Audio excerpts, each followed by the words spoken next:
So in this video, you'll learn how to show or hide the caller ID of your Samsung Galaxy Z Fold 7. So the first step is to navigate to the phone app, and then you want to open the call settings menu. Now, if your phone is unfolded, then you're just going to tap on this hamburger menu icon in the top left corner, and then tap on the settings icon to open the call settings menu. However, if your phone is folded, then you're just going to tap on the three dots in the top right corner to open the call settings menu.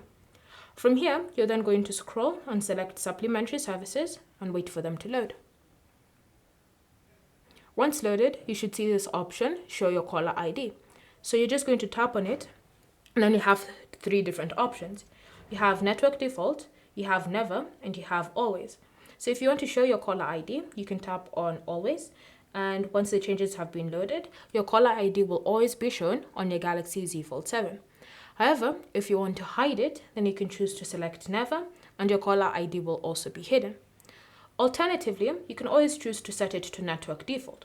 Now, if you know your network or your carrier's default settings, this can either mean having your caller ID automatically being shown or automatically being hidden. So it's up to you to decide which of these three options you prefer to use whenever it comes to your caller ID. Thanks for watching. If you have any questions or comments, leave them down below and we'll get back to you.